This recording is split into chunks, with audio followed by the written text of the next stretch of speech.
Bayangkan Bu ya, saking kuatnya hawa nafsu nih. Banyak rupanya orang yang sekarang ini mau maju jadi pejabat itu Pak, memakai paranormal. Itulah dahsyatnya hawa nafsu itu. Pakai dukun. Ngapa harus berdukun-dukun Pak? Karena kadang pas pelantikan tuh mati aja orang banyak katanya.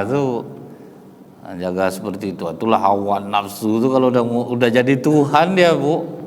Dan yang diceritakan Bapak nih Pak, orang-orang yang saya anggap soleh jadi pemimpin Pak. Terkejut juga saya. Saya tidak akan menyebutkan orangnya Bu, karena belum tentu juga benar. Tapi saya tahu betul dia, karena dia pun seperti itu. Saya bilang kenapa harus Bapak orang sholat, kata saya. Bapak orang rajin sedekah, Allah yang menjaga Bapak. Ngapain Bapak bayarnya mahal Bu? Untuk mengawal itu diminta kiai itu 500 juta, itu paling minim Pak. 500 juta Bu. Nanti didoakan doa deh. Saya kalau tahu mau saya lagi itu Pak. Tapi karena saya itu tahu berdosa Pak kan, karena dia pasti mempertuhankan saya jadinya.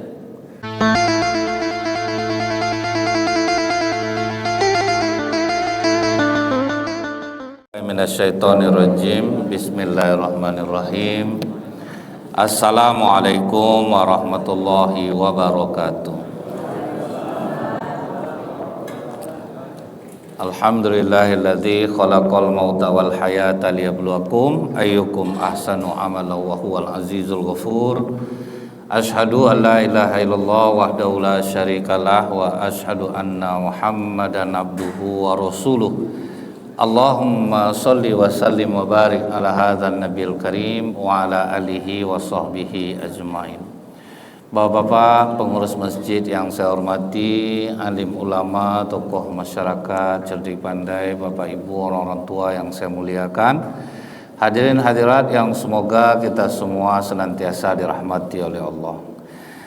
Kembali kita mengucapkan alhamdulillahirabbil alamin atas nikmat Allah, kita masih ditunda ajal, masih diberi Allah kesempatan untuk menambah amal dan memperbaiki diri. Semoga umur yang Allah berikan kepada kita ini membuat kita semakin dekat kepada Allah. Bersolawat kita kepada Rasulullah sallallahu alaihi wasallam dengan ucapan Allahumma sholli ala sayyidina Muhammad wa ala ali sayyidina Muhammad. Semoga dengan ringannya lisan kita ini bersolawat, kita mendapatkan syafaat di yaumil akhir kelak. Sahabat Rasulullah Abu Dzar Al-Ghifari radhiyallahu an pernah bertanya kepada Rasulullah, Pak. Ya Rasulullah, bagaimana kalau kita mencintai seseorang yang soleh, amal ibadahnya bagus, tapi kita tidak bisa beribadah seperti yang dia lakukan. Kita tidak kuat seperti dia. Maka Rasulullah memberikan kabar gembira, Bu. Kau akan bersamanya ketika nanti berada di surga. Jadi kita tidak bisa melakukan amalan seperti amalan orang. Dia rajin tahajud, kita tidak bisa Pak. Dia rajin baca Quran, kita tidak kuat. Kita cintai orang yang seperti ini, maka kita akan bersamanya di surga. Itulah dahsyatnya pengaruh mencintai orang-orang yang beramal baik. Maka kata Abu Dzar Al-Ghifari, kalau begitu aku sangat mencintaimu ya Rasulullah, karena banyak amalan yang dibuat Rasulullah yang tidak mampu dilakukan oleh sahabat. Contohnya Bu ya, tahajud malam Rasulullah tidak pernah lebih dari 11, bahkan sering kurang. Karena apa Pak? Saking lamanya Rasulullah itu ketika berdiri sholat, ketika ruku, ketika sujud, dan tidak ada yang sanggup untuk seperti yang dilakukan oleh Rasulullah. Kemudian Rasulullah itu kalau puasa 2 butir kurma disambungnya balik Pak. Kalau untuk Rasulullah. Jadi ada sahabat yang meniru. Aku melihat kau melakukan seperti itu ya Rasulullah. Aku tidak sama seperti dirimu, karena aku tetap diberi makan oleh Allah. Itu pengakuan Rasulullah SAW. Jadi memang kenapa kita harus mencintai Rasulullah itu Pak? Karena salah satunya adalah bisa mendatangkan syafaat bagi kita, karena kita tidak akan mampu beramal seperti yang dilakukan Rasulullah SAW. Bahkan Bu, dengan mencintai orang-orang baik, orang-orang soleh ini, kalau umat pada masa lalu Pak, bahkan seorang ahli maksiat pun, tapi dia mencintai orang soleh, itu akan bermanfaat untuknya di sisi Allah. Ada kisah yang disampaikan oleh Wahab bin Munabbih tentang riwayat di zaman Nabi Musa alaihissalam. Ada laki-laki yang terkenal kefasikannya, Bu. Pokok masyarakat tahulah Pak, tidak suka sama dia. Jadi begitu dia meninggal, tidak ada satu orang masyarakat pun yang mau untuk menyelenggarakan jenazahnya. Jadi ditaruh aja di tempat sampah Pak. Tapi kata Allah, wahai Musa, selenggarakan jenazah kekasihku. Karena Allah memerintahkan demikian, langsunglah Nabi Musa berangkat ke tempat yang dituju itu Pak. Sampai di sana Bu, Nabi Musa minta tunjukkan ke masyarakat di mana kalian taruh jenazahnya. Ditunjukkan sama masyarakat, kemudian kata masyarakat, kami tidak mau menyelenggarakannya ini karena kami tahu betul dia ini jahat dia ketika hidupnya Musa.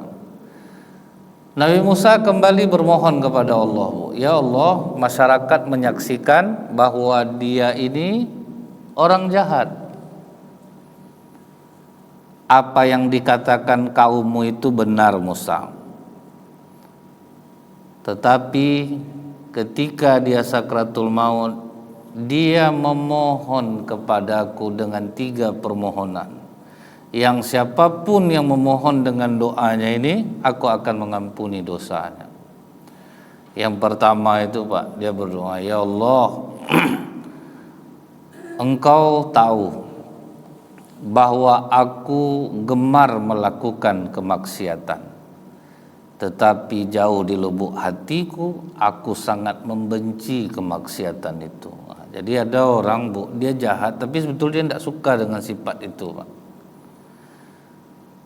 Dan yang membuat aku tetap melakukan maksiat itu ya Allah adalah hawa nafsuku yang jahat, teman yang buruk, dan iblis yang senantiasa menggodaku. Jadi 3 inilah yang memang menghancurkan manusia baik itu Bu. Yang pertama itu adalah hawa nafsu. Hawa nafsu ini kan kita udah tahu semua Pak. Jangankan kita lagi Bu, Allah aja dilawannya, apalagi kita. Jadi artinya itu Bu ya, bahwa kita jangan mudah menyalah-nyalahkan orang yang berbuat jahat. Cobalah mendoakan dia, karena belum tentu dia suka dengan perbuatan dia itu. Masyhur kita dengar, waktu akal diciptakan, apa kata Allah? Wahai akal, majulah, maju akal. Mundurlah, mundur akal. Siapa engkau dan siapa aku? Kata akal, aku adalah hambamu, engkau adalah Robku. Akal nurut Pak. Akal kita ini baik Bu. Begitu nafsu disuruh menghadap, mada dia Pak, nak mau dia. Ditanya oleh Allah, siapa engkau dan siapa aku? Aku, kau. Allah aja dilawannya Bu, yang menciptakannya. Dibakar dia 1000 tahun, diangkat balik ke atas, tetap melawan Pak. Itulah ngerinya nafsu. Siapa engkau dan siapa aku? Aku, kau. Akhirnya dimasukkan dia ke neraka lapar. Dilaparkan dia baru nyerah dia. Aku adalah hambamu, engkau adalah Tuhanku. Sehingganya apa Bu?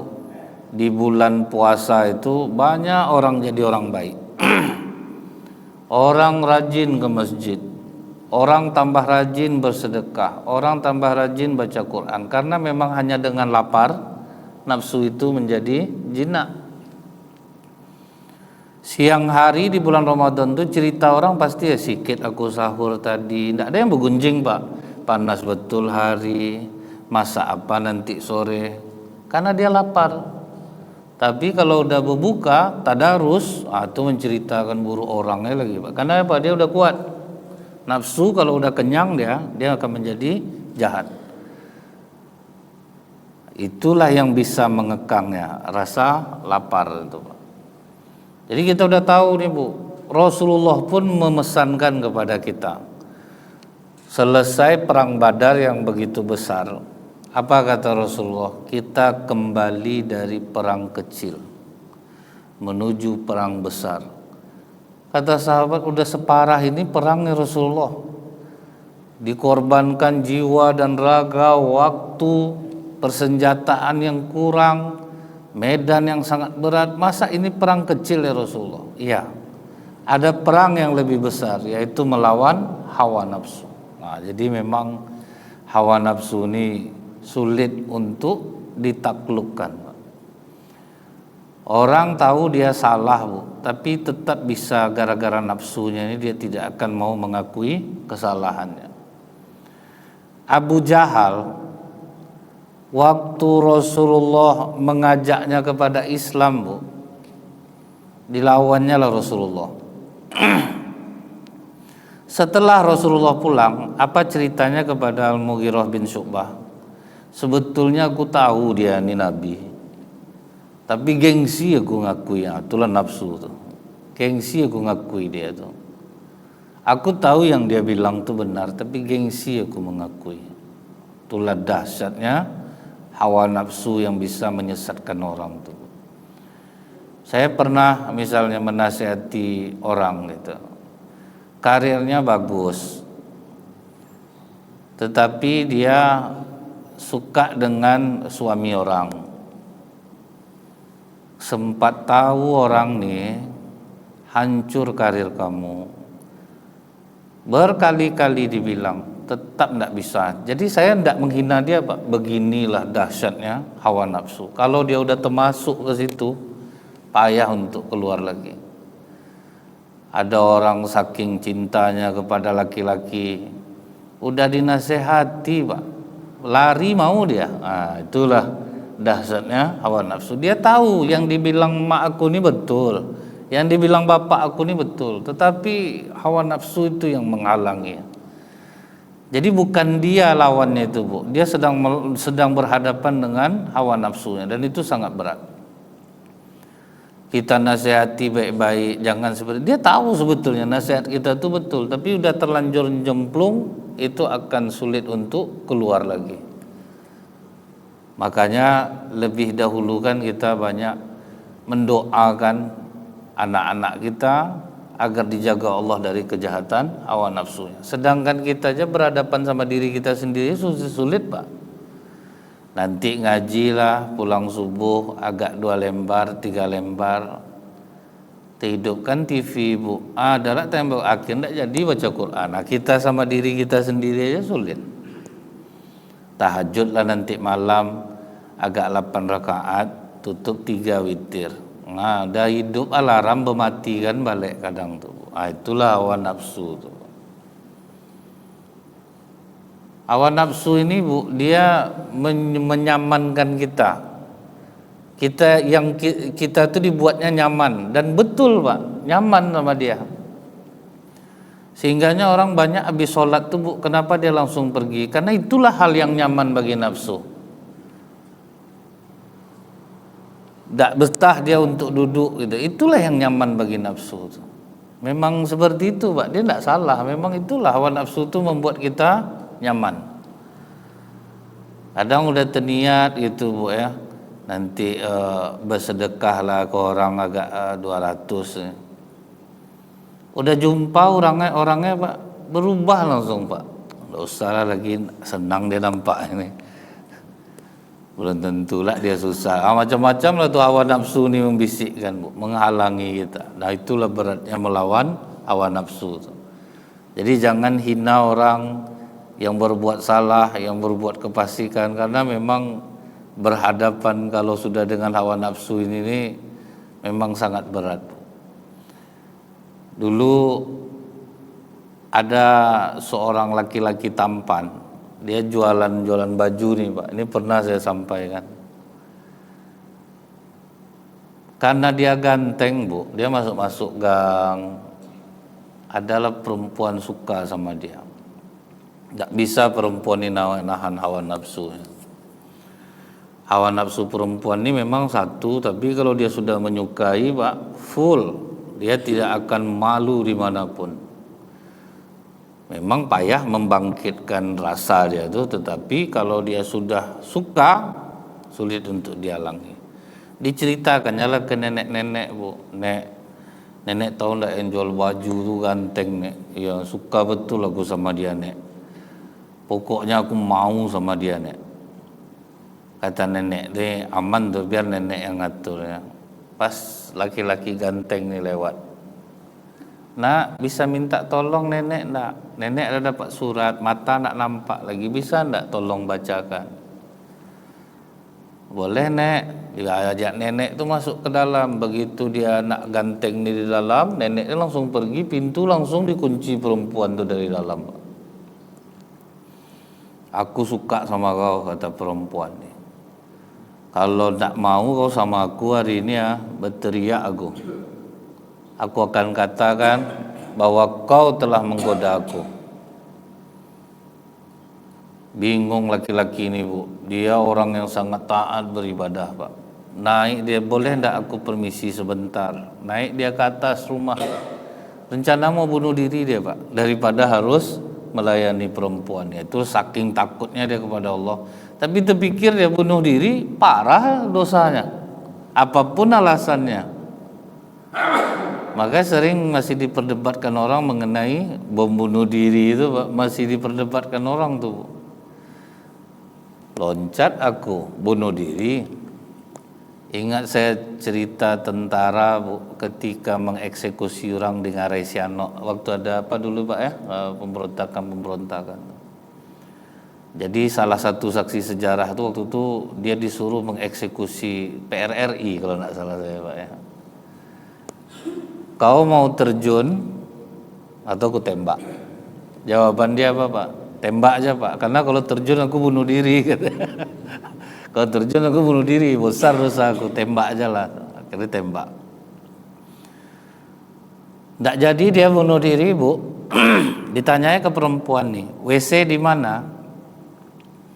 Ditunjukkan orang lah oleh perempuan nih. Sampai di WC itu Bu, dibongkarnya septic tank tuh Pak, dibalurkannya semua kotoran tuh. Ya Allah, ampuni aku mengambil najis ini ke tubuhku. Semua kotoran itu dibalurkannya ke tubuhnya. Baru dia keluar. Aku udah siap, aku mau sama kau. Gila kau rupanya. Keluar kau dari rumah ini, kata perempuan. Selamatlah dia Bu, dari hawa nafsu.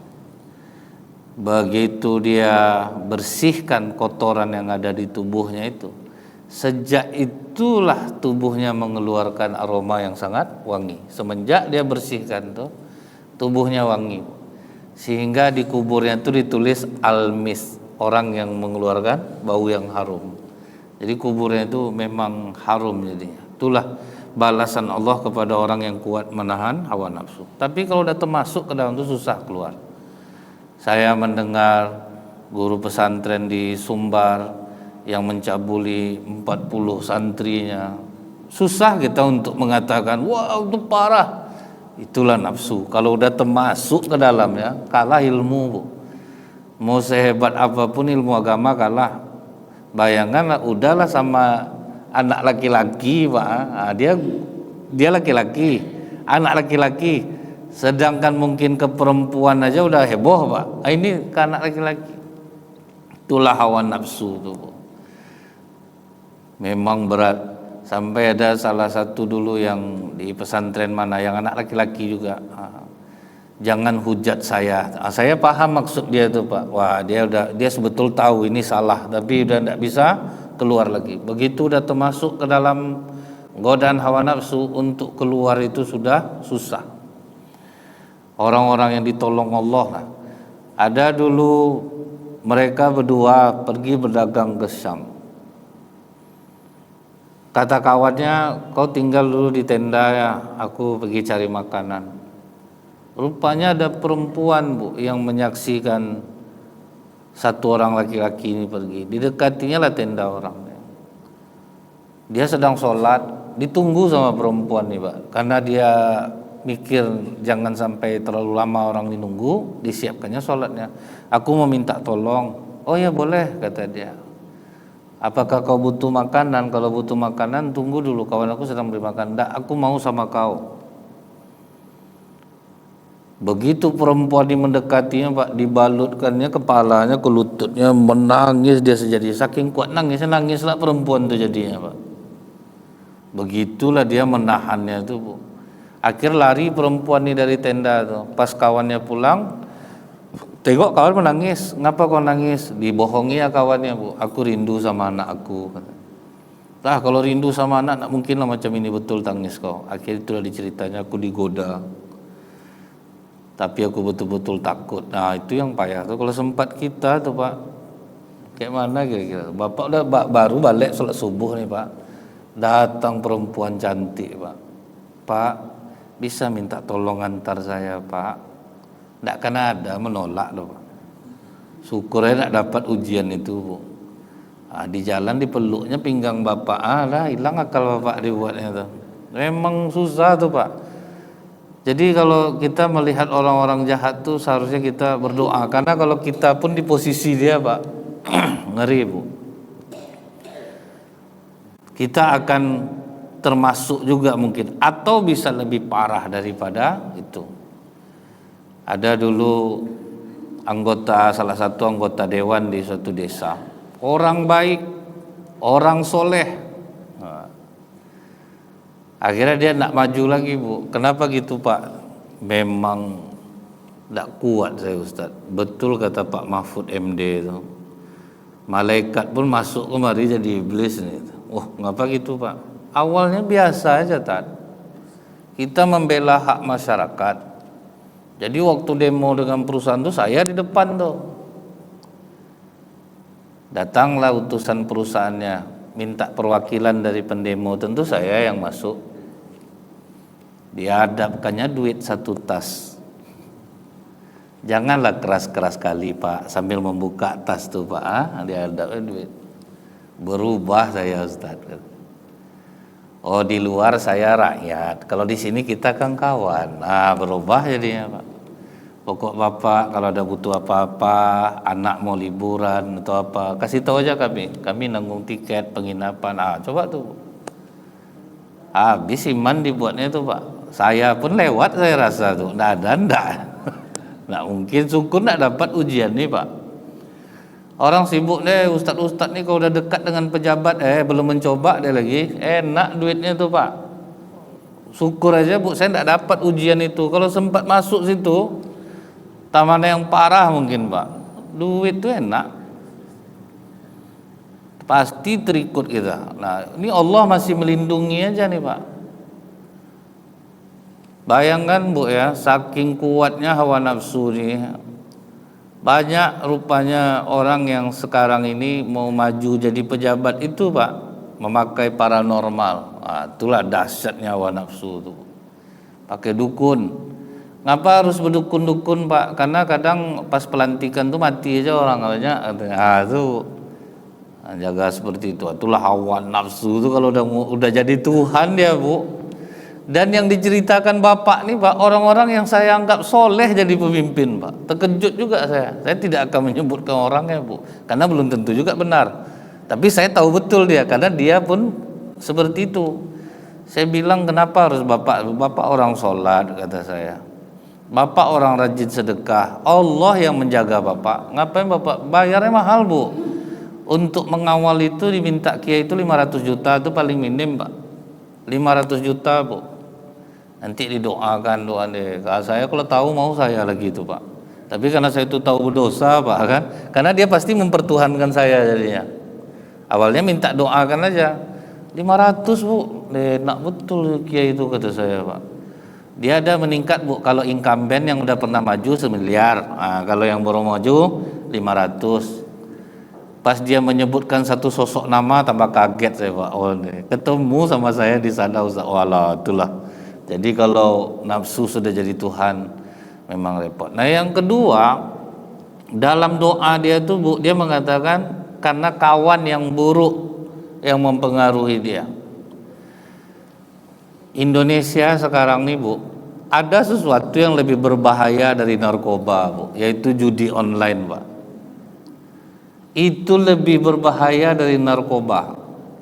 Makanya pemerintah sekarang risau karena tahu Ibu, uang orang Indonesia nih ya, habis untuk judi online tuh udah 665 triliun Pak, siap IKN tuh dibuatnya. Sedangkan tidak usah zaman sekarang lagi Bu.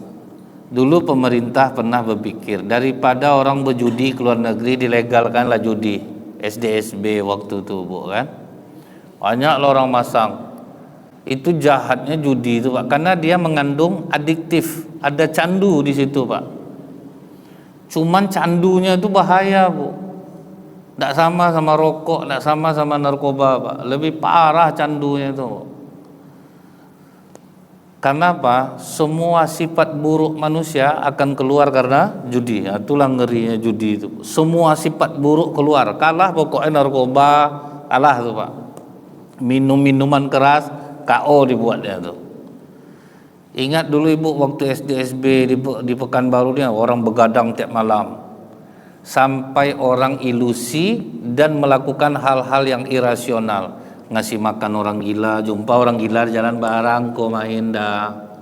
Orang gila ditanyanya Bu, sampai kenyang-kenyang orang gila di Pekanbaru nih. Ingat saya dulu tuh, diajak makan Pak, dikasih rokok. Pokok orang gila dihormati waktu itu kan udah ilusi tuh Pak, udah irasional udah Bu. Sudah tuh hilang rasa kemanusiaan, terbalik becak orang Pak. Buku mimpi yang dibuka orang Bu, bukan ditolong orang Pak. Becak terbalik, cari langsung di buku mimpi. Berapa becak terbalik? Mimpi ular ini, mimpi anjing ini, enggak saya macam-macam tuh Bu. Sudah tuh buka kertas besar lah di kedai kopi dulu tuh Pak. Saya tinggal di Pasar Mambo tuh, ke situ gudang nomor tuh Pak. Weh Bu, malu bilang tinggal di Pasar Mambo tuh, malu Pak. Saya duduk di kedai kopi itu kadang ketawa saya Bu nengok orang itu. Entah, saya alhamdulillah dikasih Allah memang tidak berselera dengan hal-hal seperti itu Pak. Jadi saya tetap duduk sama mereka Bu. Jadi saya kadang itu jadi bahan lucu-lucuan. Masalah katanya pacu kuda menentukan nomornya Pak. Tapi bisalah ada rumusnya. Itu yang ketawa saya Bu. Adalah rumusnya. Apa enggak ketawa saya Pak? Pokoknya Bu, orang jadi tidak berpikir logis. Dan 30% kawan semua yang bawa Pak. 30% orang buat buruk, kawan semua yang bawa. Kan berarti besar tuh Pak. Kalau 30% rata-rata kawan Bu. Dia punya gaji 5 juta, hidup masih kurang, tapi pemalas. Ada gabunglah dua tuh Pak. Pas dia dapat duit dinas 1 juta, terpikir dia 1 juta kan nak nganggu duit yang 5 juta tuh. Ditengoknya kawan main di sampingnya. Main apa kau tuh? Main mayong. Kayak mana mainnya, ajarkanlah aku. Diajarkanlah pula. Tambahlah cerita kawan, cerita pejudi ini mana ada yang kalah Bu. Dia menang terus katanya Pak. Itu tertarik orang. Rata-rata cerita orang pejudi dia mengatakan aku menang. Lebih banyak menang aku daripada kalah. Tertariklah kawan nih. Pertama dia main slow aja Bu. 50.000 masih aman Pak. Habislah yang 1 juta tuh. Nah begitu yang 1 juta ini habis, timbul sifat buruk kedua akan keluar Pak. Merasa jadi pecundang. Manusia tidak ingin dikalahkan. Timbullah sifat sombong tuh Pak. Tak bisa nih, kalah aku harus balikkan duit aku 1 juta tuh. Baru pakai duit pribadi. Nah pas yang main kedua nih Bu, itu udah emosi. Tadi 50-50 masuk jadi 500, 600 sampai habis semua uang di rekeningnya. Setelah habis uang di rekening nih, timbul lagi sifat buruk lainnya Pak. Mencuri untuk menutupi itu. Atau yang paling banternya apa Bu? Pinjaman online. Dipinjamnya pinjaman online 6 juta. Dimasukkannya 6 juta, jadi 12 juta, timbul serakah. Itu Bu, semua sifat buruk keluar Pak. Timbul serakah, dimasukkannya 12 juta, habis semua-muanya. Akhirnya dia jadi pencuri. Kalau orang udah kena candu judi Bu, harta mertua harta dia, harta orang harta dia. Baru saya dapat berita tadi Bu, habis ditipu mertuanya 4 miliar lebih Pak untuk main pinjol. Dan semua kalau ditanya Bu, belajar dari kawan. Semua dari kawan. Rasulullah sudah mewanti-wanti Bu, kalian berkawan sama tukang parfum, walaupun kalian tidak bisa beli, kalian dapat wanginya. Apa ndak Bu ya? Kita duduk tempat kawan yang jual wewangian Pak. Pas dia ngetes tuh, teskanlah ke baju aku. Harum juga kita Pak. Kemudian Bu, berkawan sama pandai besi. Duduk kita di situ. Pas kita keluar dari sana pulang ke rumah bau nabang. Di mana duduk dari ini? Dapat baunya padahal tidak ada ditempelkannya ke kita. Begitu juga lah kita berkawan dengan orang-orang yang buruk. Dia pengaruhnya cepat ke kita Bu. Apalagi orang itu cocok lah sama kita. Makanya orang banyak mengatakan dia tuh baik, maka baik saya tidak mau cari kawan selain dia karena asik Pak. Kalau orang baik ya ikutlah baik, kalau buruk ikut pula lah buruk. Mungkin kita ingat Bapak Ibu, kenapa Rasulullah berhenti mengembala kambing? Karena berkawan dengan kawan yang buruk, cepat dihentikan oleh Rasulullah Pak. Jadi kan sebelum terlanjur rasanya kawan yang akan membuat mudarat bagi kita, pesan Rasulullah itu Bu, bagus jangan lagi. Karena kalau udah terlanjur berkawan, susah nanti, pasti kita akan ikut dia jadi. Waktu Rasulullah mengembala kambing, apa kata kawan-kawannya? Muhammad, sesekali hiburlah diri kau tuh. Pergi kau ke kota, kadang di situ banyak acara musik, penari seksi-seksi, penyanyi mantap-mantap Muhammad. Biar kami jaga kambing kau nih. Karena memang orang-orang buruk itu Pak, kekompakan mereka memang terjaga. Ibu tengoklah preman ngumpul sampai tua happy dia Bu. Padahal minum, mabuk. Sebab apa? Iblis tidak mengganggu dia, makanya karena dia kawan-kawan iblis juga Pak, makanya dia enak ngumpul tuh Bu. Kita di masjid sering ada masalah, itu wajar Pak, karena iblis tidak suka dengan kita. Mereka tuh kompak. Jadi katanya ke Rasulullah, nontonlah biar kami jaga kambing kau. Pergilah Rasulullah Bu. Tapi Allah menolong, Allah beri Rasulullah rasa kantuk yang teramat sangat, sehingga tidak jadi nonton, tertidur. Besoknya balik Rasulullah ke kawan-kawannya balik. Gimana Muhammad? Mantap kata kami kan? Maka lama kau pulang kan? Apa yang mantap? Aku aja tertidur. Ulang balik Muhammad, biar kami jaga lagi. Mau berkorban tuh Bu, biar kami jaga lagi kambing kau. Pergi Rasulullah nonton balik, tertidur balik. Sejak saat itulah diputuskan Rasulullah berhenti mengembala kambing. Bukan dia memburukkan kawannya, ya udah berhenti aja. Kita kan tahu tuh Bu, kadang kita berkawan. Misal kami sesama-sama ustadz nih Bu, kadang kan hati kami ini aneh-aneh juga Pak. Kadang sampai jarang saya bisa duduk sama ustadz nih, karena ketika duduk ternyata kami itu yang buruk-buruk juga Pak. Daripada keburukan saya nanti pindah ke orang, atau keburukan orang yang pindah ke saya. Dia terasa tuh kita duduk tuh enak cerita, tapi kadang yang dibahas apa Pak? Amplop masjid yang dibahas tuh, payah masjid itu. Itu tuh kan bahaya Pak. Kita yang udah tenang Bu bisa kena ya dia. Misalnya nih orang ngomong ke saya, Ustadz jangan mau aja disuruh orang pergi-pergi keluar kota tuh Ustadz. Bertanya dulu berapa amplopnya. Nanti kena Ustaz nanti. Awalnya kita tidak ada ngapa-ngapa jadi perhitungan gitu ya dia Pak. Itu bahayanya kawan tuh. Dan Allah sudah menyelamatkan saya untuk itu. Disakitkan Allah kaki saya selama 1 bulan gara-gara itu Pak. Orang bilang Kalau keluar kota itu Ustaz dihitung Ustaz kendaraan kita, minyak. Padahal saya tidak pernah macam itu Pak. Santai aja saya ya. Berapa orang sanggup terserah. Gara-gara dihasut macam itu tuh Pak. Oh saya hitung Bu. Kekasihkan kami mampu sekian Ustaz. Oh tidak bisa, saya maunya sekian. Kuansing kami mampu segini Ustaz, tidak bisa, saya maunya sekian. Akhirnya dipenuhinya Bu. Oke. Kan senang hati saya tuh membayangkan wah dapat duit sesuai dengan apa yang kita inginkan. Balik dari kasihkan, balik dari kuansing, tidak bisa jalan saya Pak. Saya langsung bersyukur sama Allah, untung Allah negur saya gitu Bu. Tidak bisa jalan, kaki kanan saya tidak bisa jalan. Lama juga kemarin tuh Bu, saya sholat tidak bisa betul-betul duduknya itu. Cuman setelah sehat baru saya bilang Pak, bukan Allah ngasih sakit, bukan murni kadang sakit tuh, karena kelakuan kita. Akhirnya habislah duit yang seharusnya berapa yang sanggup dia tuh Bu, sisa itu habis sedekah semua itu Pak. Kalau tidak sembuh kaki Bu. Dia kan tergantung dia sanggupnya pertama berapa. Nah itulah bahayanya kita mendengarkan kawan. Nah akhirnya yang terakhir Bu, karena iblis yang menggodaku. Nah kalau iblis ini udah jelas Pak, kalau udah bersatu dia dengan hawa nafsu, maka dia akan semakin kuat dan sulit untuk dikalahkan. Tetapi apa yang membuat dia diampuni Allah? Sekalipun aku jahat ya Allah, tapi aku sangat mencintai orang-orang soleh.